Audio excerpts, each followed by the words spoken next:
Anime fans அனைவருக்கும் வணக்கம். இன்னைக்கு நம்ம 10,000 வேர்ல்டு எபிசோட் 341, 342 தான் பார்க்க போகிறோம். ஸோ போன எபிசோடில் அந்த டிராகன் கிளானுக்கு வந்தாங்க இல்லையா, இங்கே என்னடா சண்டை நடக்குது அப்படின்னு பார்த்தீங்கன்னா, இந்த டிராகன் கிளானுக்கும் கருடா கிளான்னு ஒரு கிளான் இருக்குது. இந்த ரெண்டு கிளானுக்கும் சண்டை நடக்குது.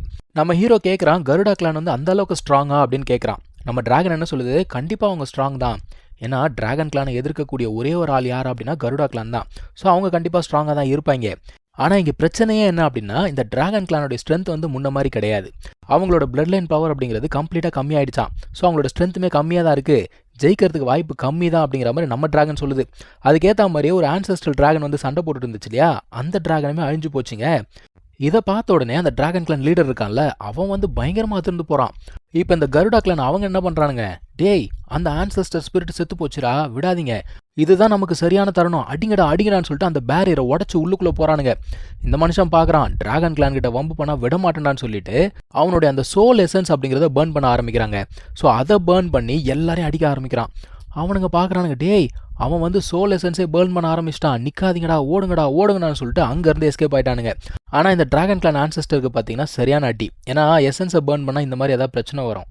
நம்ம டிராகன் என்ன பண்ணுது, ஒரு பாட்டில் அப்படிங்கிறத எடுத்து அதில் தன்னுடைய சலைவா அப்படிங்கிறத ஃபில் பண்ணுதுங்க. இது வந்து பார்த்தீங்கன்னா டிராகன் எசன்ஸ் அப்படின்னு சொல்கிறாங்க. இது அவங்களுக்கு யூஸ்ஃபுல்லாக இருக்கும். அது என்ன சொல்லுதுன்னா, நான் இப்போதைக்கு அவங்க முன்னாடி வர விரும்பல, நீயே போய் பார்த்துக்கோ அப்படிங்கிற மாதிரி அமுச்சு விட்டுது. அவனமே என்ன பண்ணுறான், நம்ம சீனியர் இருக்காங்கல்ல அவங்கள கூப்பிட்டுக்கிட்டு என் கூட வாங்கன்னு சொல்லிட்டு உள்ளுக்குள்ளே போகிறான்.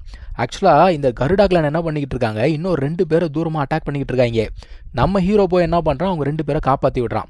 அப்போ அங்கே இருக்க அந்த பொண்ணு இருக்கால, அவன் என்ன பண்ணுறா, இந்த பையனை தூக்கி போட்டு என்ன நீங்கள் கல்யாணம் பண்ணிக்க வந்தீங்களா அப்படிங்கிற மாதிரி கேட்குறான் நம்ம ஹீரோவை பார்த்த உடனேவா மயங்கி விழுந்துடுறது. நம்ம பறவை பார்க்குது, அட இந்த லேடிஸ் தொல்லை பெருந்தொல்லையாக இருக்குதுப்பா அப்படிங்குது. இப்போதான் அந்த பக்கி என்ன பண்ணுது, ஒருத்தனை தூக்கி போட்டு வந்ததில்ல, அவனை போய் ஹீல் பண்ணலான்னு போக, இவன் சும்மா இல்லாமல் இவனும் பக்கத்தில் போக, அவள் ஹீல் பண்ணுறதை விட்டுட்டு அவனை ஆக்சுவலாக காயப்படுத்திக்கிட்டு இருக்கா. ஸோ இவன் என்ன பண்ணுறான், அந்த பாட்டிலை தூக்கி அவன் வாயிலே திணிச்சு விட்டுறான்ப்பா. ஸோ இப்போ இவன் வந்து நன்றி சொல்கிறா, நம்ம பரவா அதெல்லாம் ஒன்றும் பிரச்சனை இல்லைம்மா அப்படிங்குது. ஆக்சுவலாக இவளுக்குமே மயக்கம் வருது. இவன் இன்னொரு பாட்டிலை எடுத்து கொடுக்குறான். அவன் என்ன சொல்கிறா, இல்லை எனக்கு இந்த டிவைன் மெடிசன்லாம் தேவை கிடையாது, அதை வேஸ்ட் பண்ணுறாதீங்க அப்படிங்கிற மாதிரி சொல்கிறா. இப்போ நம்ம ஹீரோ என்ன சொல்கிறான், அம்மா நான் வந்து வெளி உலகத்துலேருந்து வந்திருக்கேன், ஆக்சுவலாக எனக்கும் டிராகன் கிளானுக்கும் ஒரு சில கனெக்ஷன்ஸ் இருக்குது அப்படிங்கிற மாதிரி சொல்கிறான். நம்ம பறவை என்ன சொல்லுது அந்த பொண்ணுக்கிட்ட, இங்கே பாரு உன் உலகத்தோடைய ஆன்செஸ்டர் வந்து என் மாஸ்டருக்கு ஒரு டீச்சர் பார்த்துக்கோ அப்படிங்கிற மாதிரி சொல்லுது. அந்த பொண்ணு வாயை புழகிறா. லின்ஃபங்மே என்ன சொல்கிறான், ஷாத்தியான் சொன்னது கரெக்டு தான், ஆக்சுவலாக நான் வந்து உங்கள் கிளான் சீஃப் கிட்ட ஒரு சில விஷயங்கள் பேசணும் அப்படிங்கிற மாதிரி சொல்கிறான். இப்போ ஒரு பாட்டில் எடுத்து காட்டுறான். சரி வாங்க போகலாம் அப்படின்னு சொல்லிட்டு கூப்பிட்டு போகிறா. இப்போ போகிற வழியில் லின்ஃபங் கேட்குறான், ஏமா டிராகன் கிளான் வந்து பார்த்தோன்னா ஆக்சுவலாக இந்த உலகத்தையே ஆள வேண்டிய ஒரு கிளானு, ஏன் இந்த நிலையில் இருக்கீங்க அப்படிங்கிற மாதிரி கேட்குறான். அவன் என்ன சொல்கிறா, இந்த டிராகன் ஆன்செஸ்டரோட எனர்ஜி அப்படிங்கிறது மொத்தமாக குறைஞ்சு போச்சான், அதனால் யாராலையுமே அந்த ஃபேரி கிங் லெவல் கூட ரீச் ஆக முடியல. இது பத்தாததுக்கு ஆப்போனன்ட் சைடு பார்த்தீங்கன்னா பயங்கர ஸ்ட்ராங்கான பீப்புளெலாம் இருக்காங்க. இப்போ நம்ம ஹீரோவும் சீனியரும் வெயிட் பண்ணிக்கிட்டு இருக்காங்க அந்த பொண்ணுக்காக. அவள் உள்ளுக்குள்ளே போயிட்டு வெளியில் வந்து என்ன சொல்கிறா, இந்த கிளான் சீஃப் இருக்கார்ல அவருடைய நிலைமை வந்து ரொம்ப மோசமாக இருக்கான், மனுஷன் வந்து சோல் எசன்ஸ் எல்லாம் பேர்ன் பண்ணால சாவுக்காக வெயிட் பண்ணிட்டு இருக்காரான் லிட்டலாக.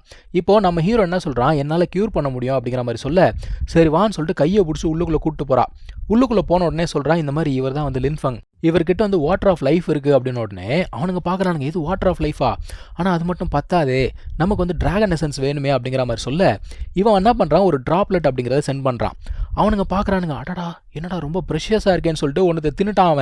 அவன் அந்த டிராகன் எசன்ஸை முழுங்கிறத பார்த்துட்டு நம்ம பறவை லிட்டலாக வாந்தி எடுக்குதுங்க. ஏன்னா அது வந்து பார்த்தீங்கன்னா செலைவா இல்லை. லின்ஃபங் என்ன பண்ணுறான், மீதி இருக்க அந்த 2 எசன்ஸ் அதை பக்கத்தில் இழுத்துடுறான். அப்போ அவனுங்க கேட்குறானுங்க, நீங்கள் வந்திருக்கன்னா கண்டிப்பாக ஏதோ ஒரு காரணம் இருக்கும், எதுக்காக வந்திருக்க அப்படிங்கிற மாதிரி கேட்குறானுங்க. இவன் என்ன சொல்கிறான், உங்களுடைய ஃபர்ஸ்ட் ஜென்ரேஷன் ஆன்செஸ்டர் இருக்கார்ல அவரோட லெகசியை நான் இன்னரேட் பண்ணியிருக்கேன், ஸோ உங்களுடைய அந்த ஃபார்பிடன் லேண்டில் போய் ப்ராக்டிஸ் பண்ணுறதுக்கு எனக்கு பெர்மிஷன் வேணும் அப்படின்னு கேட்குறான்.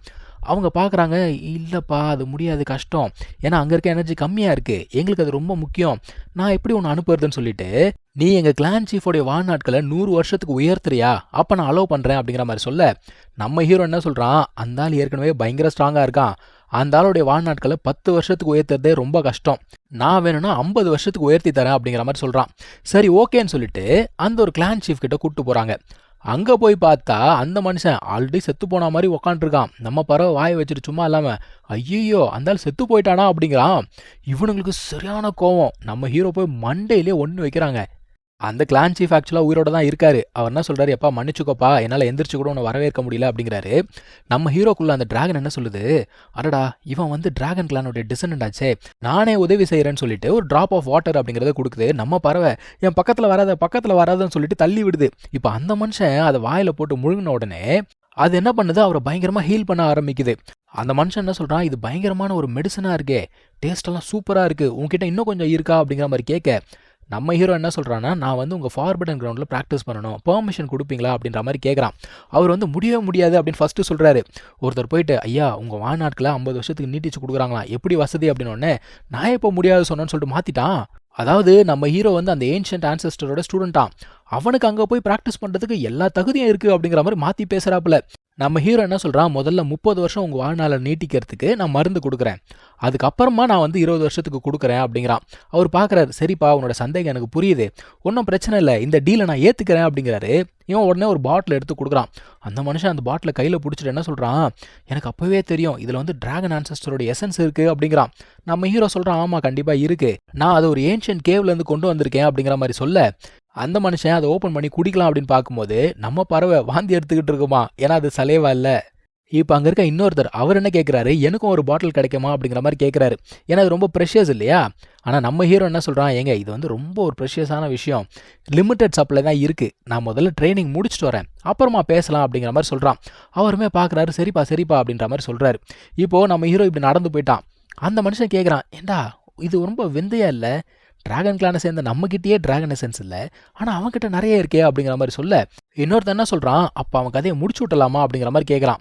அதான் அவர் சொல்கிறார், நோ அதெல்லாம் தப்பு, அது மட்டும் இல்லாமல் கருடாக்கெலாம் நம்மளை பார்த்துக்கிட்டே இருக்குது, எனிமீஸை நம்ம வளர்த்துக்கிட்டே போகக்கூடாது, அது மட்டும் இல்லாமல் அவனுக்கு தப்பான எண்ணம் இல்லாத வரைக்கும் நம்ம அவனை ஃப்ரெண்ட் ஆக்கிக்கலாம்டா அப்படிங்கிற மாதிரி சொல்கிறாருப்பா. இப்போது இந்த பறவை கேட்குது, ஏன் நம்ம டிராகன் வெளியில் வரமாட்டுறாரு, அவர் வந்தா இவங்கெல்லாம் ஆன்செஸ்டர் சொல்லிட்டு காலில் விழுந்துருவானுங்களே அப்படிங்கிற மாதிரி சொல்ல நம்ம ஹீரோ என்ன சொல்கிறான், நீ வேற ஒரு டிராப் சலைவாக்கே அவனுங்க இந்த ஆட்டம் போடுறானுங்க, இந்த டிராகன் மட்டும் வெளியில் வந்து நின்றுச்சு மொத்தமாக கடிச்சு தின்றுவாங்க அப்படிங்குது, மனுஷங்க தான் அப்படின்னு பார்த்தா டிராகனும் அப்படி தான் இருக்காங்க அப்படின்ட்டு போகிறான். இன்னொரு பக்கத்தில் இங்கே நடக்கிற எல்லாத்தையுமே எவனோ ஒருத்தன் கருடா கிளானுக்கு சொல்லிக்கிட்டு இருக்கான். ஸோ டிராகன் கிளானுக்குள்ள ஒரு ரெட்டப்பா இருக்கிறான் போல, அவன் எல்லா இன்ஃபர்மேஷனும் கக்கிட்டான். இப்போ இவன் என்ன சொல்கிறான், சரி அவனுக்கு மேலே ஒரு கண்ணை வைன்னு சொல்லிட்டு அவன் கிளம்பி போயிட்டான்ப்பா. இப்போ 3 நாட்களுக்கு அப்புறம் நம்ம ஹீரோவை அந்த ஒரு இடத்துக்கு கொண்டு போகிறாங்க. அங்கே போன உடனே ஒரு டிராகன் பயங்கரமாக வந்து அட்டாக் பண்ண ஆரம்பிக்குமா. ஆனால் அதை நம்ம ஹீரோவும் சீனியரும் சேர்ந்து ஈஸியாக முடிச்சு விட்டாங்க. நம்ம பறவை வந்து அந்த ஆள் தலையிலே அடிக்குது, யோ என்னையா எங்களை பின்னாடி இந்த அடிக்கலான்னு பார்க்குறியா அப்படிங்கிற மாதிரி கேட்குது. அவன் என்ன சொல்கிறான், ஏங்க இதெல்லாம் எனக்கே தெரியாது, என்ன நடக்குதுன்னே தெரியலங்க அப்படிங்கிறான். ஆக்சுவலாக அந்த பையன் அங்கே தான் ஒளிஞ்சிக்கிட்டு இருக்கான், அவனையும் பிடிச்சிட்டாங்க. பிடிச்சதுக்கப்புறம் ஏன்டா இந்த மாதிரி பண்ணுற அப்படின்னு கேட்டால் அவன் என்ன காரணம் சொல்கிறான்னா, அந்த பொண்ணு இருந்தால அவள் வந்து நம்ம ஹீரோ வந்ததுலேருந்து அவனை மதிக்கவே இல்லையாமா, அதனால தான் இந்த மாதிரிலாம் பண்ணுறேன்னு சொல்லிட்டு மறுபடியும் அடிக்கலான்னு வர நம்ம ஹீரோ ஒரே அடியில் அவன் கதையை மொத்தமாக முடிச்சு விட்டான்.